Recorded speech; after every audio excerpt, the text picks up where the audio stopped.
Hey guys, welcome back to my channel and happy new year to all of you. I'm super excited to be recording this video because as you guys can tell by the title, I got my PR approval.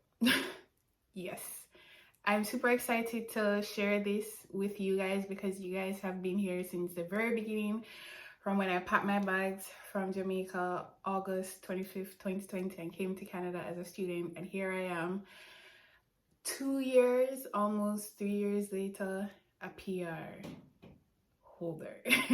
So yeah, this is what the video is about. I'm going to sort of just detail my journey from student to PR holder right now and kind of give you guys my thoughts so far on being here and finally being able to say I got PR approval, as well as possibly like what are my next steps. Like, do I feel like I want to stay in Canada? Do I want to move? Like, what's the next step for me? I need to talk about that as well.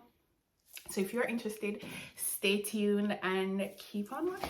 Okay, so like I said, I got my PR approval, and in the last sort of update that I gave, I had asked you guys in the comments if you thought I should apply again for PR. If you haven't watched that video, I mean to link it somewhere up there, but I sort of talked about where I was with my whole PR process and how difficult it was.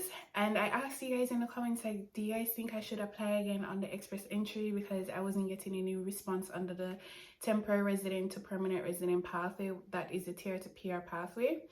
And everybody was saying, yes, go ahead and do it. And I did, and here I am 4 months later. I applied on October 15th, one day after my birthday.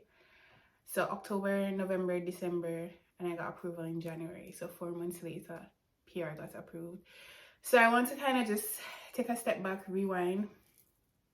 And the first thing I want to say, how very grateful I am. I really hope I don't get emotional, but I am like so grateful to be at this point right now, because there are a lot of times that I didn't think that I would get here, or I thought that it would take a lot longer to be able to say, yes, I finally have permanent residence here in Canada. So like, I'm super grateful, like, and trust me, God, nobody else but God.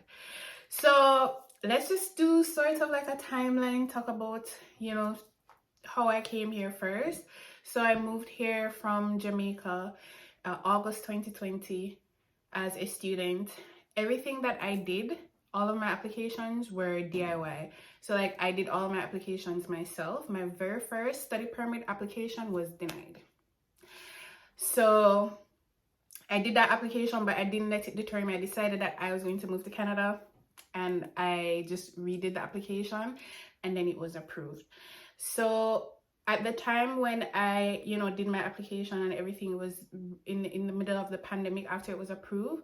So by the time I was supposed to start school, I actually wasn't able to physically be in Canada. So for about 3 months I started school, but I was in Jamaica while I was going to school. So I was going to school, and it was a good opportunity. That was one of the benefits of the pandemic, I guess, because we weren't able to travel. I was able to stay home in Jamaica and still work my full-time job and be going to school at the same time.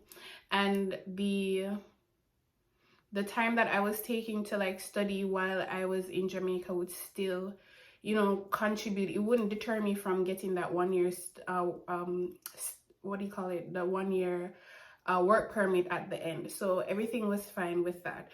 So I was in Jamaica, I was working full-time, I was going to school, going to a Canadian school, and then eventually I had to come to Canada physically and be in Canada physically to finish the rest of the course.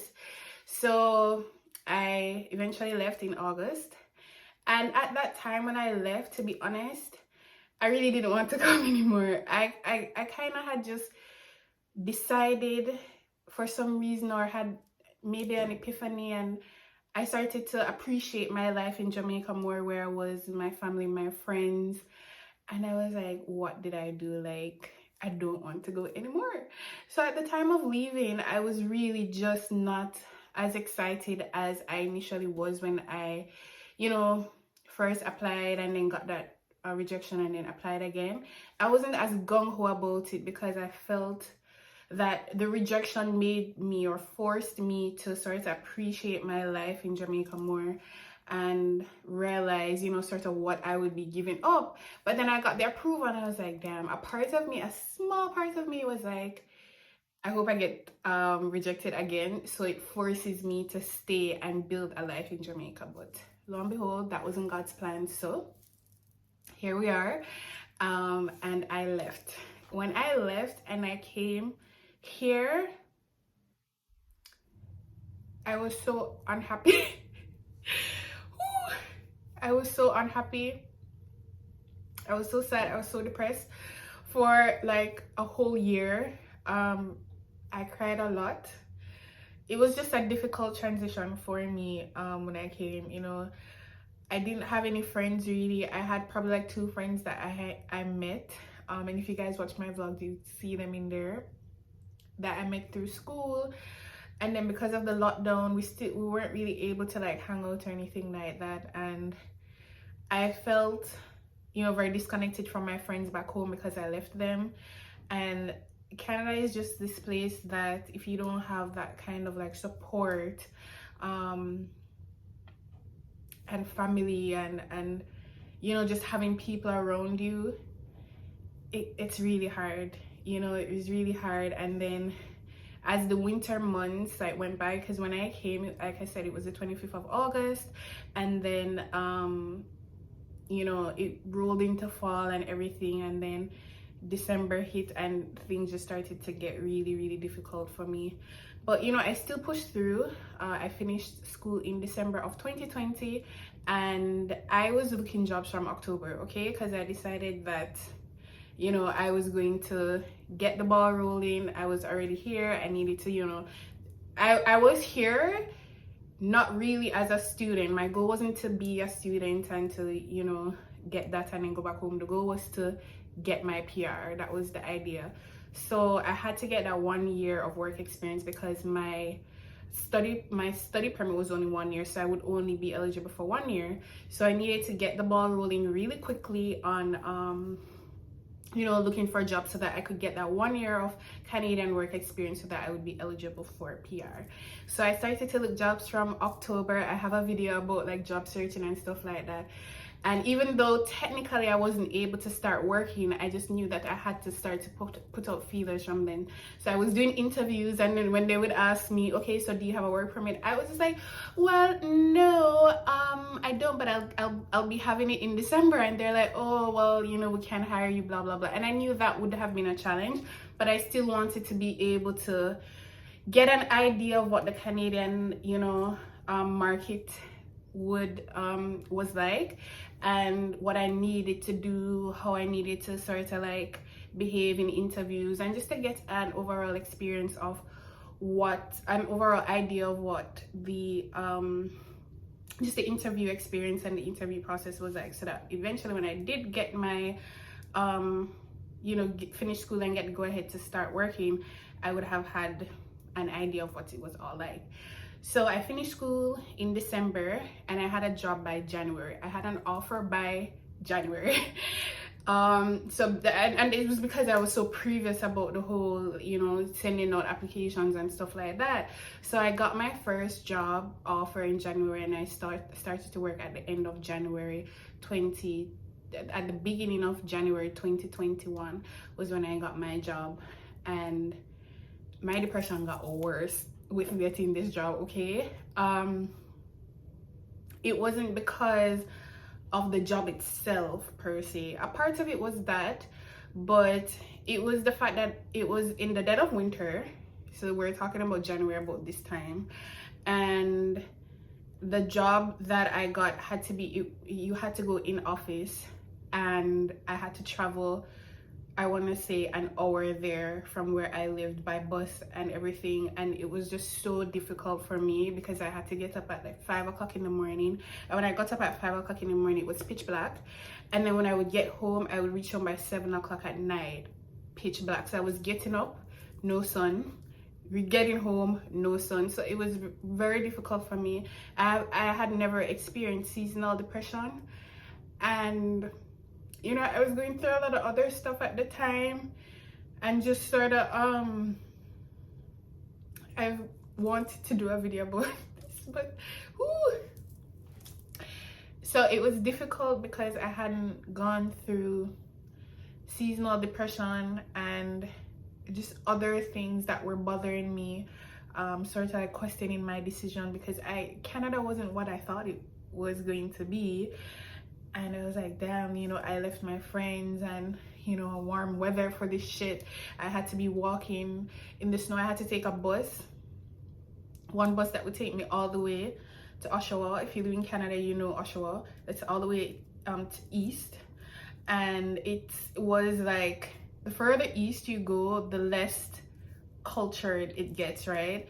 And so there were less of people that looked like me, and the job that I had, I was the only person that looked like me there. So it was difficult, and I did deal with a little bit of like a little bit of racism, and not direct, but it was definitely there. So that was a part of it as well. And the traveling, and it was just like, when I got, it was just like, I was happy to have a job, and the job was paying a lot more than I thought that I would have gotten paid as my first job in Canada. But baby, it was hard. So with all that being said, you know, I still stuck it out because, you know, I wanted to get my 1 year work experience, and I wanted to just get it like from one company. But by August of 2021, I was like, yeah, no, I can't do this. The job itself was just not challenging enough for me, so I resigned, and I got another job at another company in August. But you know, August rolled around, summertime, you know, it started to warm up a little bit more. Well, not a little bit more, it started to warm up, period. And you know, my spirits, you know, went up a little bit more. The job that I got though was like 100% remote, so I didn't go into office, which was perfect because I was looking for that, compared to like the job that I had before where I had to be traveling and all of that. So yeah, I was grateful for the 100% remote work, but the only thing with that is things started to open up a little bit more, and I was kind of craving human interaction, and that job didn't give that to me. But I was still grateful. It was paying me more than my previous job, and I was doing better. Like mentally, I was doing a lot better. So at this point, I wouldn't have had my 1 year of work experience yet, because remember, I got my job in January, so I would have gotten my 1 year of working experience the next January, which would have been January 2022. However, let's backtrack a little bit more. Before I got that second job, the Canadian government decided to come out with this new thing, this new initiative, right? Because remember, we're in the middle of the pandemic. And even though we're in the middle of the pandemic, they were still processing PR applications. They were still doing their thing and all of that. They decided to do this huge express entry draw that invited thousands and thousands of people. So if you know anything about express entry, you know that it's a points-based system. And usually the points are usually in the like 400s to 500s, right? If you're in the category of like mid 400s to high 500s, then you're more than likely you're guaranteed to get an invitation. These people went and invited people with points as low as, I believe, 70, right? Correct me if I'm wrong, somewhere there, but like it was crazy. So they had all of these people because they decided that they wanted to, you know, ramp up their immigration levels, targets, and all of that, and invited all these people. Then they had the Afghanistan crisis, and they decided to invite a bunch of refugees. All of this, like, I'm fine because like I'm nowhere near ready to apply for PR because I do have my 1 year of working experience. Yes, so none of this never bothered me. But then they said, in addition to that, right, in addition to that, they wanted to allow persons who were already in the country, right, and contributing to the, you know, the workforce, and, you know, the persons that would have invested already in Canada, because remember that the borders were still closed. Persons weren't able to physically come to Canada, so they're like, okay, what can we do to give persons PR? Let's give it to people that are already here. Yeah. So that was like, I was eligible for that, even though my 1 year of working experience hadn't come yet. So it applied to like persons that work in the healthcare center, in specific skill jobs, and if you were an international student. However, there was this whole thing about the international students and how they said that, oh, it had to be like a combination, some holy excitement about the year, how long you went to school for, and there was a debate about whether or not they meant persons that went to school for at least 2 years, a 2-year program, 2 or more, and persons were saying persons that did a 1-year program they weren't eligible. Anyway, we reached out to IRCC, they said it was fine.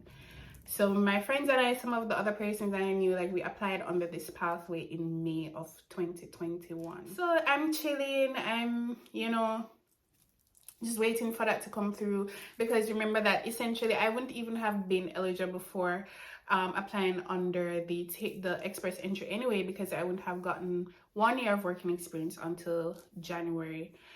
So I was like, okay, let me just go ahead and do this. There was a lot of issues, the application process, there were just issues. And then remember the thousands of people that they asked to apply for PR under express entry, plus the Afghan refugees.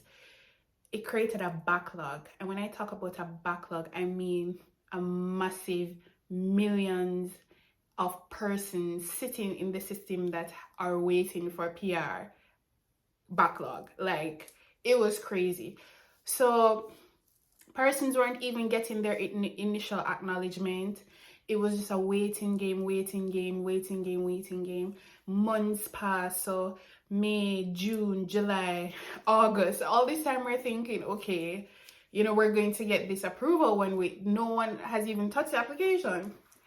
But that was one thing, to sort of like sell people this sort of dream that you can get your PR through this pathway and not have it happen, right? That's okay. Like, for me, obviously it wasn't okay, especially for persons that was the only option that they had. But for me at that time, it was like, it was okay for me, because I was like, okay, well, this was sort of just like an extra bonus, and it's not working out, but that's fine, because I'm still eligible for PR under express entry. So I'm just gonna go ahead, withdraw this application, jokes on me, and apply for express entry. They stopped all draws except for provincial nominee program draws. So nobody couldn't get the invitation to apply for PR under express entry anyway. So even after January rolled around and I had my 1 year working experience, we couldn't apply for PR because they weren't inviting anybody because of all of the backlog that they had. So if you know anything about the PR application process, your work permit that you get as a student is 1 year. If you go to school for 1 year, if you go to school for 2 years, you might get you will get a work permit for 2 years, 2 to 3 years, depending if you're lucky. I did school for 1 year, so my work permit finished in 1 year. The only way you can renew your or get an extension rather on your work permit is if you apply for PR. So this was the pickle, and this is what made the experience very daunting and very unsure and very stressful for myself and a lot of other persons, because they stopped the draws for express entry, right? I withdrew my application for tier to PR thinking that I would be able to apply for express entry and, you know, do my application there. I wasn't able to get a work permit extension under the whole bridging work permit. So whenever you apply for PR, you're able to bridge your work permit. It's basically an extension. It's tied to your PR application, so you can continue working for as long as they're working on your PR application. So I was like, shit, my work permit is expiring. I don't have an opportunity to apply for, you know, basically an extension on my work permit because I don't have I can't apply for PR under express entry. So I was like, shit. What am I gonna do? And then a lot of persons online were in the same boat where they weren't able to apply for express entry. They'd never applied for tier to PR. So when their work permits ended, they were out of status. You have to stop work, go back to your yard, or be out of status and apply for restoration and try to buy yourself some additional time. I couldn't fathom that happening. I couldn't fathom coming all the way here, going through school, going through all of the shit that I went through to get to this point where, you know, I have to stop working and stuff like that. I was like, what am I gonna do? But because I had initially applied for the TR to PR program, even though I withdrew my application, what I did, I went back and paid the fees. So I withdrew my application, asked for a refund, get back my money. I was like, okay, let me just pay the fees again. So I went and paid the fees again because they had never given me like an initial acknowledgement or anything. So I went and paid the fees again. And for some reason, they accepted that and my tier to PR application eventually continued processing, even though like nothing was really happening on it. But I was able to use that in my initial submission, you know, screenshot to show that I had actually applied for tier to PR and some other little documents to apply for my extension under that program because I wasn't able to apply for it under express entry. So I was like, okay, but the length of time they gave it still wasn't a lot. So I was like, okay, because of the time that they gave, you know, they must go approve it in, you know, a shorter time, but still nothing. And one of the most difficult things about, you know, this whole part of life, I feel like I was going through a lot and I wanted to leave and, you know, go back home and, you know, travel and do stuff, but I wasn't able to leave the country because if you left the country, you basically would have been out of status. So you couldn't leave when you're on a bridging work permit. You can't leave and travel without having your like documents because it's like a temporary thing. So it was just so difficult, you know. Usually when you're here on a work permit, like an official work permit, you're able to travel and stuff like that. Persons, even as students, you can go back home and come back on break. But during that period and on that like kind of wishy-washy situation, unsure situation, I wasn't able to leave. And it was a difficult time. It was challenging for me. So fast forward to 2022, you know, I was still working at the job that, the second job that I got. However, in April, no, I want to say December, in December of 2021, the company started to talk about basically layoffs. I had never been a part of a layoff before. So essentially what had happened was that the second company, well, not a second company, they basically sold the company to another company. And even though I wasn't a part of the layoff, I eventually went over to the second company, but everything sort of changed and I decided that I didn't want to be a part of that company anymore. So I ended up leaving, resigning, and starting, you know, a new job at another company in April of 2022. So that's the job where that's the company that I currently work at. And I mean, from April, from I joined that company until now, I feel like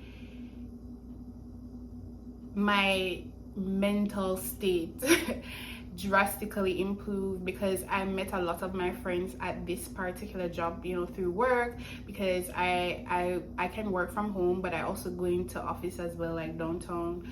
And I met so many people that I clicked with, and you know, I can finally say that, you know, I have a friend group. I finally started to feel like I was a part of a community. Yeah, so you know, I met those persons through work, and I finally felt like I was a part of a community, persons from different backgrounds, but we all sort of just clicked, we all meshed. And you know, along with the small group of persons that I knew from before, and then with these new persons, I finally felt like Canada was starting to feel like home, you know, not like home like Jamaica home, but somewhere where I belong. Like, you know, I could visualize myself being here and staying here, because I wasn't able to do that at all up until that point. So I was happy. I was really happy. And you know, I started to do a lot more. You know, the pandemic was essentially over by summer of 2022, so that's last year. So you know, we were out and about, we were outside everywhere. Every weekend I was outside. Okay, I was doing things, and I may not have like vlogged everything, because I'm not gonna lie, I fell off the vlogging for two main reasons. One, I was still very much in a place where my status in the country was unsure. You know, I had my work permit, but it was all tied to getting approval, PR approval through this TR to PR pathway that I was hearing nothing on. Like, I wasn't getting no updates, no nothing. And the second thing was that I really was just trying to be present. I realized how difficult it was for me, you know, being essentially by myself and not really having a group of people to bond with and to be around and all of that. And I wanted to be present with them for the most part. So even when like we would do stuff, I wouldn't vlog. I wouldn't vlog at all, because I just wanted to be present. So those were the two main reasons why I fell off. And my hope is for this year to really, you know, kind of rebrand and put a lot more effort into my YouTube channel, because I realized that, you know, it's, for me, it's an avenue where I can vent and let off and interact with persons. And the number one thing that I have this channel for is to help people. And I just believe that like sharing my experience and sharing my story, you know, helps. If it helps at least one person, then I would have done something good. And I get so many messages to the point where it's overwhelming, and I don't even look at them. I'm so sorry, because you know, I'm just an anxious person that I just don't like dealing with messages. But I get so many messages sometimes, like from persons saying that, you know, how much like a video that I put out helped them, and this, that, and the third, and that really makes me feel happy. So I want to take this opportunity to thank you guys for, you know, holding on through my inconsistencies. And you know, if you're watching this video now and you have been a loyal subscriber from the very beginning, thank you so much. So yeah, that's just a little detour. So we're at the point now where, you know, I'm hanging on by a thread with this little work permit extension under the tier to peer pathway, unable to leave the country, and you know, and on my third job. So on one hand, things were definitely better, like in like the social and mental aspect as it relates to just like having people around. That was a lot better, but there was still this underlying, what the hell is happening with my life, what is happening with PR. I started to really question if Canada was the place for me. And granted, I still question that, but I really started to question it to the point where I felt like I didn't care anymore. So last year now, they started to re-invite persons for express entry, I think about, I wanna say, was it November? Not November. They started to invite persons. I think they sent me the invitation in August. So I would have had my points. I had 519 points at the time. So as soon as they reopened, it wasn't as soon as they reopened because the points were really high. I think I had to wait for 2 draws to get an invite. You know, they did the draws every 2 weeks. So I got an invitation to apply for PR under express entry finally in August. So I was happy about that, but at the same time I had gotten by that time an acknowledgement of receipt from my TR2PR application. I saw in my thing that they had, you know, approved the medical persons were getting more approval. So I was like, okay, I don't think that I should apply for express entry. Express entry is way more expensive. It's going to take a hit to my savings. I don't want to do it. Let me just wait on TR2PR to give me the approval. No. So I wasn't gonna apply, right? And I remember that video I was talking about at the beginning and where you guys say, yeah man, apply. I was like, even then I was like, no, I'm not gonna apply because I think I'm gonna get the approval for TR2PR soon. Let me just not. And you know, I realized that a lot of persons, you know, even though they were getting approval, persons were getting denied. And I was like, why are persons getting denied? Persons are getting denied their TR2PR application because they went to school for 1 year and not 2 years. And I'm like, but I remember in the very beginning of this thing, you know, there was ambiguity surrounding that, and we reached out to IRCC, and they said, no, yeah, if you went to school for a year, you're eligible. And no, they're denying persons based on that. And I only went to school for a year, so I was like, am I going to give up the opportunity? Well, I wouldn't have given up the opportunity, but I would have had to wait longer. But I was saying to myself, am I going to not apply on the express entry and then possibly have my application for TR2PR denied? And if it's denied, I wouldn't have had any PR application pending. So it means that my work permit would have been null and void. I would have to stop working. I would have been out of status. It would have just been crazy. And I was like, are you kidding me? Are you fucking kidding me right now? I was just like, I can't be bothered. You know, I just can't be bothered. And they give you 30 days with which to submit your application after receiving the invite. My 30 days ended on the 16th of October, and I applied on the 15th. That was how close I decided to cut it. And everything that I sent them was expired. Medical expired, police record expired. But I decided to tell myself, so listen, if no one deny me, just go right ahead. At that point, that's how I felt. I was just like, I'm over this right now. Right about now, deny me. Let me just go back on me yard because I can't bother. That's how I felt. I just felt this frustration. I felt this anger. I felt just like they were playing with people's lives at this point. You know what I mean? And I just didn't care. However, you know, I didn't care, but I wasn't stupid, and I was going to waste $3,000 basically, and not do the application properly. So I went and I did my research, and I found out that if you do have a police record that has expired, as long as you have not gone back to the country from the country that you got the police record from since you applied for it, then it can be used. So at that time I hadn't gone back to Jamaica, and it's so funny because I ended up going to Jamaica in November, and I applied in October, but at the time of application I had not gone back to Jamaica yet. So I wrote a little explanation. I was like, listen, my police record has expired, but however, according to your guys' policy, and I linked the policy and everything, I'm able to submit a police record that has expired if I have not gone back to my country of, you know, birth, or wherever the police record is coming from since I applied for it. And that was true. I hadn't. So I wrote the explanation letter.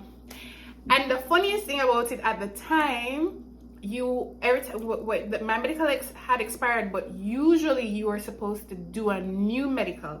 I didn't have to do a new medical because that same October 5th, they came out with a new policy stating that if you had an expired medical, you were able to submit it. And I was like, you're joking. Yes. So I wrote in the explanation letter, listen, my medical is expired. We all know that. But according to this policy that you guys have, and I'm gonna link it in here, I'm able to go ahead and submit an expired medical. So I wrote my little explanation letter. I said I have a TR to PR application pending, and essentially I'm not hearing anything back from it, so I'm applying under express entry. Submitted my application October 15th, and 4 months later, January, I got the email when I was on my way to this train station to go to work that your PR application has been approved. Who but God? Who but God? Because I'm not gonna lie, it was just a difficult time. It was so hard. It was so hard, and I know that a lot of persons have had to wait longer to get their PR, because I got PR in like 2 years. August coming is going to be 3 years since I've been here. So 2 years and 6 months, I suppose, I've been here. I know that persons would have had to wait longer, but it's the climate under which I had to wait, and the uncertainty that would not have normally be attached to the, your status of persons that, from before. But the uncertainty surrounding everything that was happening with the application, and I couldn't do certain things in life.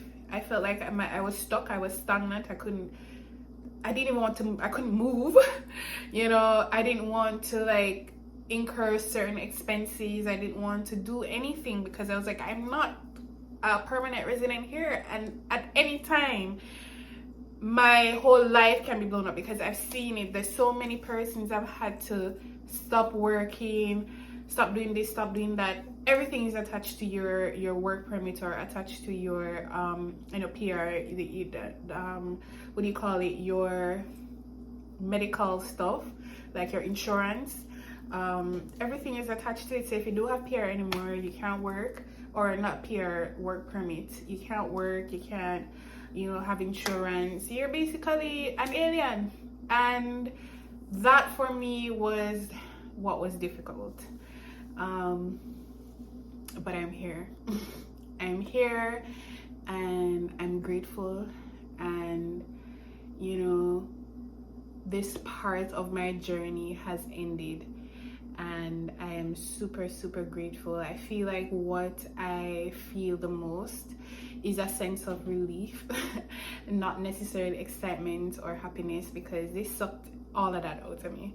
But I definitely feel a sense of relief that that part of it has come to an end, and I can breathe a little bit easier, and I can finally move on with my life. So yeah, that is basically my journey from beginning to end, sort of like a quick just a quick little summary of where I've been, where I'm coming from, and where I am right now. But where am I going? What's the next step for me? The truth is, I don't really know. Okay, I don't really know, because right now, Ontario food prices, rent prices, everything is crazy. Inflation is crazy. It's looking wild out here. And I'm just like, no, this is not what I came here for. Okay, paying $2,000 a month for it? Nah, bro, I'm not interested. So, I think that for right now, I'm kind of in the zone where I'm trying to figure out what it is that I really want to do, where I really want to go. Do I want to go to another province? I'm considering that as well, possibly moving to Alberta or one of the Atlantic provinces. I'm not beyond that, okay? Because it's wherever the cost of living is lower, and wherever there is more opportunity for me to grow as an individual, as a person, and to stock. But so there's that part of it. I definitely want to travel more this year. I already have some things booked, so I'm super excited to really like get into like this travel era of mine. I'm super excited about that, so I'm doing that a lot this year. Fingers crossed. I'm also turning 30 this year. Oh my god. So you know, it's just, I feel like it's a good year. It's a good year. 2023 is going to be a good year, and a lot of things are going to happen. January, PR approval, you know. What better way to start out the year? So I feel like that's sort of like a good stepping stone. So that's basically where I'm right now, trying to figure out what the next step is, mainly with, you know, moving, because I know I'm going to move this year. I just don't know where, if it's going to still be in Ontario or if it's going to be in another province. Maybe I'm gonna move out the country, you never know. But stay tuned for sure. I'm going to be updating you guys, and thank you so much for sticking around. This video was probably like way longer than it needed to be, but thank you so much for sticking it all through to the end, not just for this video, but you know, just sticking it all with me on my channel. And don't forget to like, don't forget to comment, and don't forget to subscribe. I'll see you guys in the next video. Bye.